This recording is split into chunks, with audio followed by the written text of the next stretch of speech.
Hello everyone, my name is Ned Dimitrov and today I'll tell you about fast algorithms for MDPs with expected budget constraints. And this is joint work with Konstantin Karmanis and Dave Morton at the University of Texas at Austin. So let me begin by defining an MDP for the purposes of today's talk. We'll only consider finite state, finite action, discrete time MDPs.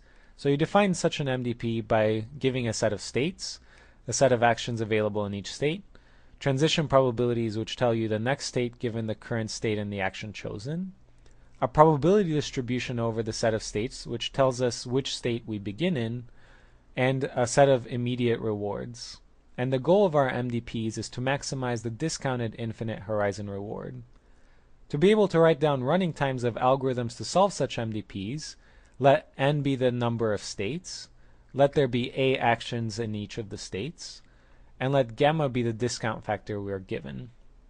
The basic theoretical result which lets us solve such MDPs is the Bellman recursion. In the Bellman recursion, we introduce variables vs that can be interpreted as the value of being in a particular state s. And this value is equal to the maximum over all actions available in that state of the immediate reward plus the long-term reward. The Bellman recursion lets us pull out a control policy simply by looking at the argmax of all these right-hand sides. However, the Bellman recursion is not a computational technique. It doesn't tell us how to actually find values for the variables that we've introduced, but there are several algorithms to choose from. One algorithm to do this is called value iteration. In value iteration, we pick an arbitrary guess of the values, v hat, and we plug our guess into the right-hand side. And when we do the computation of the right-hand side, on the left-hand side, we get a new updated guess for the values of the states. There's a theoretical result which says that every time we do this guess update procedure, we're getting closer to the optimal solution by a particular constant factor. And this gives us an overall running time to the value iteration algorithm. So the running time is an squared. This comes from the running time of updating our guess. So this is because there's a actions in each state and n total states, and we have to compute this sum which takes n time for each state action pair. And then we get some terms over here that are determined basically by this multiplicative decrease factor of the contraction mapping. To be exactly accurate, what you also have to include in the running time is dependencies on the size of the numbers used to describe the MDP. But for the purposes of today's talk, we're just going to ignore this. So let me just keep up here the running time of value iteration, and let's look at another algorithm to solve the Bellman recursion. So the second algorithm to solve the Bellman recursion is just the linear program. So what we can do is just linearize this maximum by having one constraint for each state and action pair, and having the value for that state be bigger than or equal to the corresponding right-hand side that we got. And when we put a minimize objective, what this does is it basically pushes the values on top of this maximum. So the running time of this linear programming based algorithm is just the running time to solve the linear program. The linear program has n variables and n times a constraints, which gives us an upper bound on the running time of a times n cubed. And the way that we got this is just by looking at a Newton step of an interior point method, and the best you can do there really is just the small one of these squared times the big one. So that's n squared times n times a, which gives us our a times n cubed. So now when we compare the running times of value iteration in linear programming, you can see why value iteration is really the basis of most practical algorithms. Particularly for MDPs that have a large state space, for example, think of n being 1 million, it shows you that value iteration is highly preferable to something like linear programming. Now really, in practice, people don't use value iteration. Instead, they use other algorithms that are based on value iteration, like policy iteration or some kind of hybrid algorithm. But really, it's this theoretical result that makes value iteration be the basis of practical algorithms. So let me introduce the problem we'll consider in today's talk. Imagine that we're given a cost for each action in each state, and we'd like to constrain ourselves to policies that have expected budget of at most b. So as soon as we introduce this constraint, what we're doing is we're hooking up our decisions across states and across time. And this hookup immediately destroys the Bellman recursion. Now this problem has been well studied in the past. For example, there's an entire book by Altman just on budget-constrained MDPs. And as we've already discussed, as soon as we introduce this budget constraint, we break the Bellman recursion. This breaks the value iteration algorithm, and somehow we end up being very lucky that we can solve such problems using a linear program. And indeed, that's what some of this book is devoted to show you that you can solve expected budget constraint MDPs with a linear program. But the question that we'll ask today is, can we somehow get fast running times of value iteration while still accounting for expected budget constraints, even though these expected budget constraints break the Bellman recursion?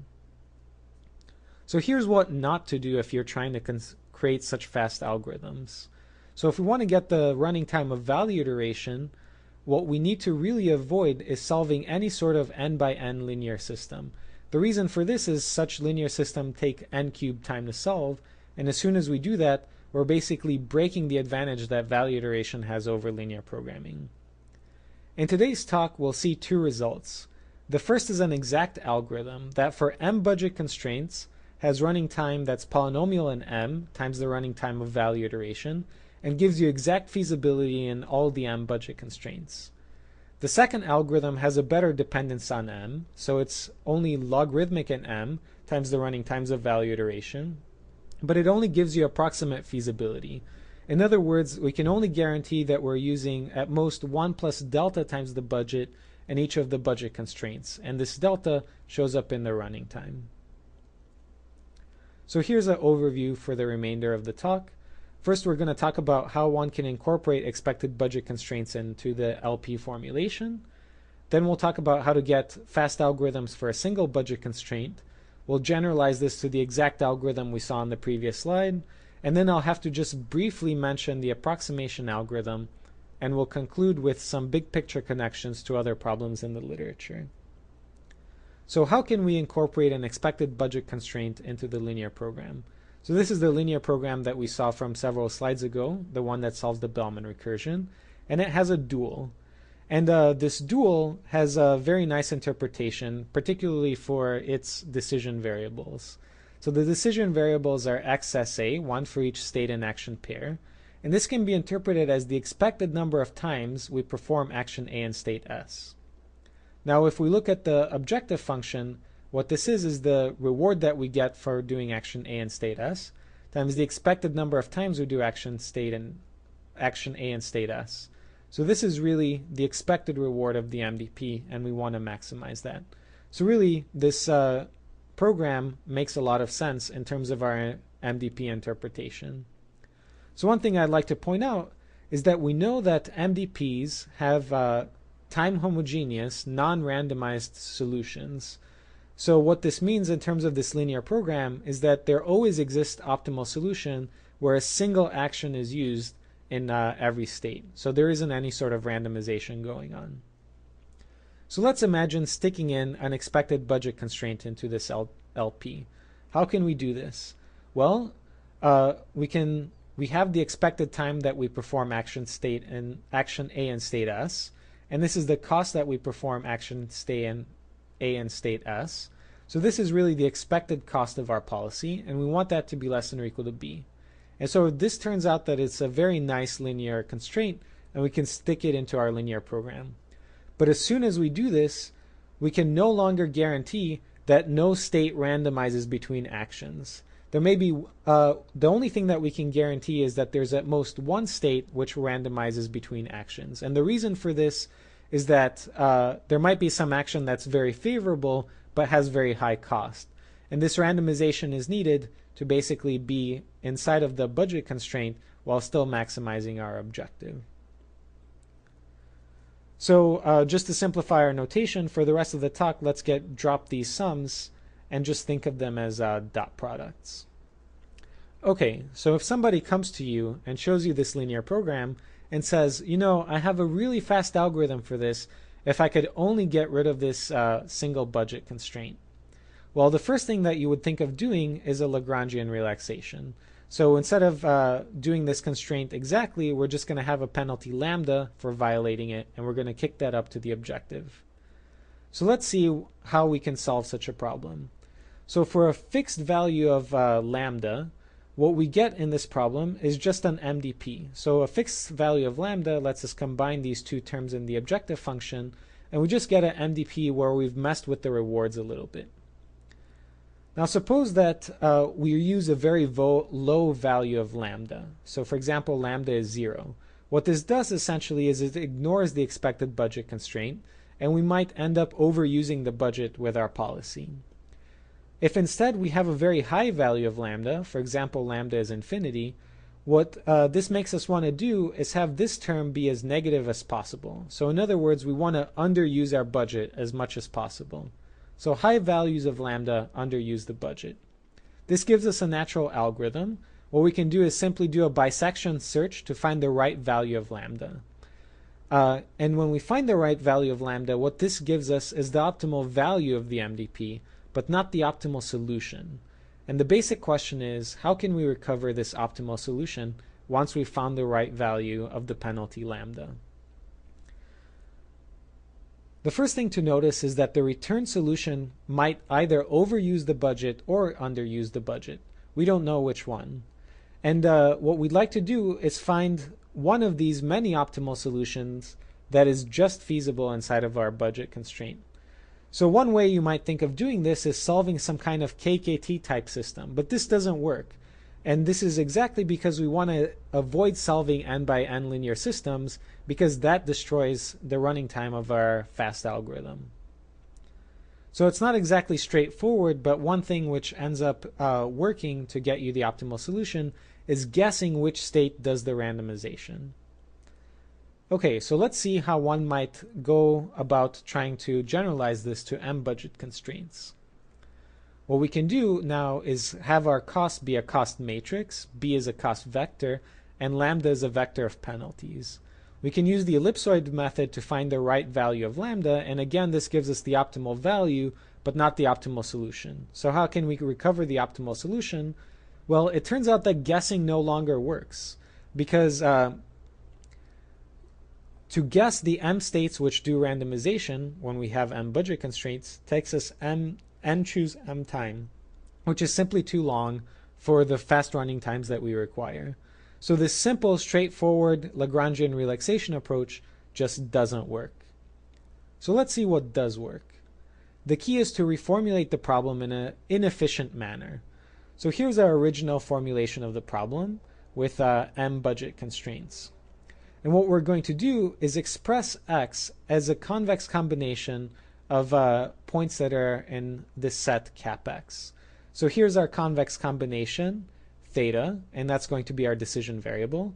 And wherever I see x in the original formulation, I've replaced it with a convex combination of specific x's. And so we have as many columns in this new and efficient program as there are x hats in this set cap x.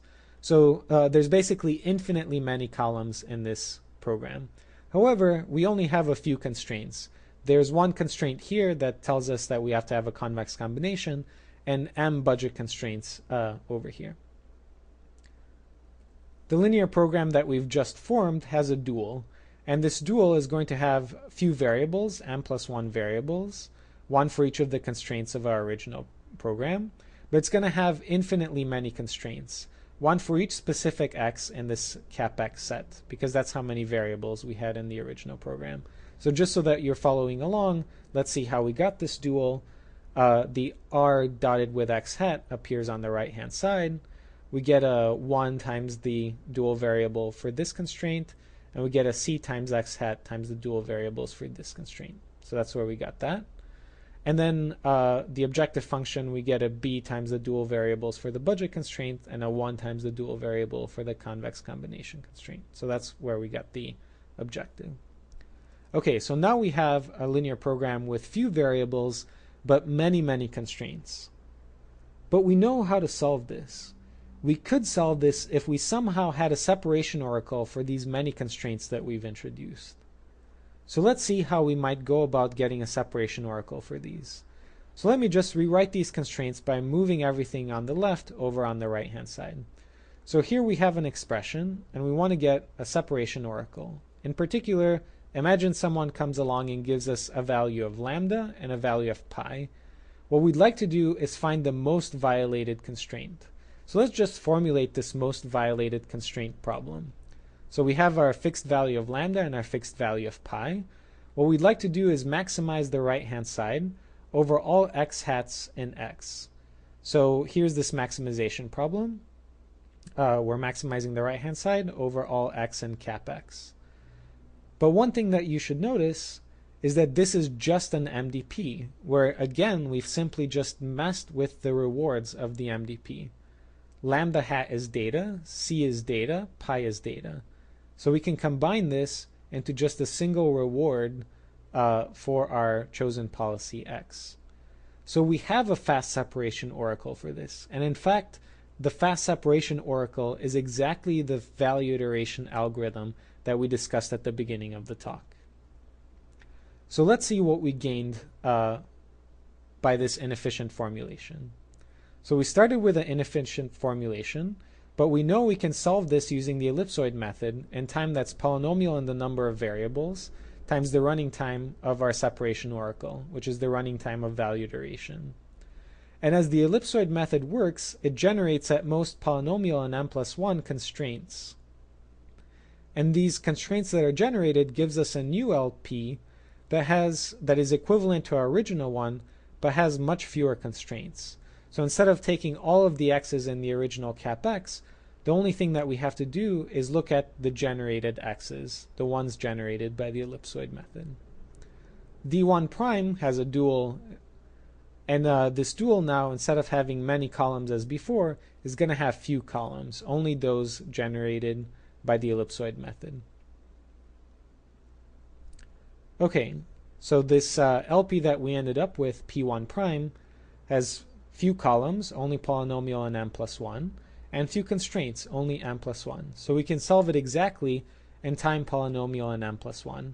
And it's equivalent to our original inefficient formulation of the budget-constrained MDP problem. So to solve a budget-constrained MDP problem, we can do the following. We can find the optimal solution and the optimal value in time polynomial and n+1 times value iteration. This is to use the ellipsoid method to generate the columns of that inefficient program.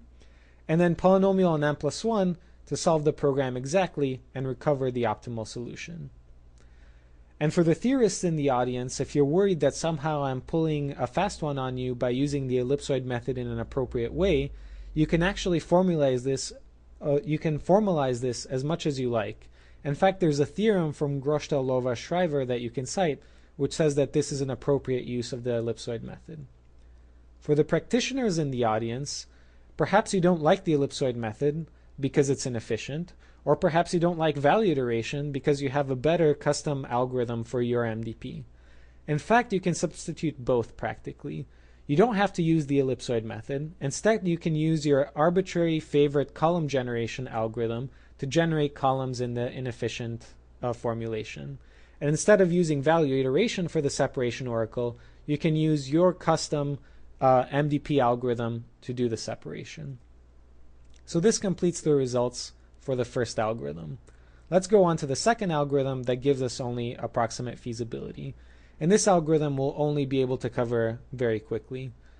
The two building blocks that you need for the Selkin algorithm are a result by Plotkin, Schmois, and Tardos, which tells you that if I have a large feasibility problem with m feasibility constraints that I need to solve, but I can solve a small feasibility problem that only has a single constraint, then I can use a black box for the single constraint problem to solve the many constraint problem. When we take that result and we plug in our single budget constraint algorithm that we discussed at the beginning, we get algorithm 2. So let me describe to you just how this works. So we start by picking a convex combination theta, and what we're going to do is use that convex combination to sum up our budget constraints into a single budget constraint. So this is taking the m budget constraints and summing them up into a single constraint. Then we're going to solve the problem just with that single constraint and let xi star be the optimal solution that's returned.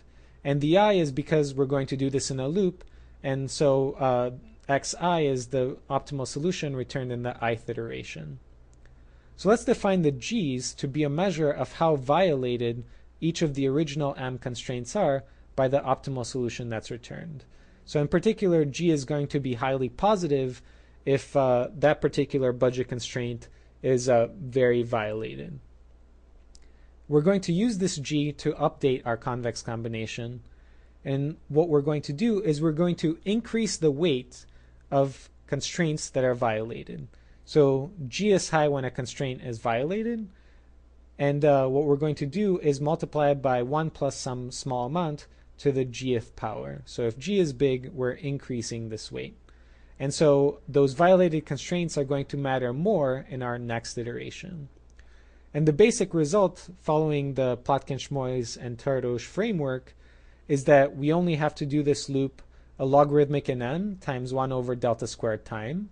And then if we just take the average of all the results that are returned, then this average uses at most 1 plus delta times the budget for every one of our original constraints. So here's the summary of what we've seen in today's talk.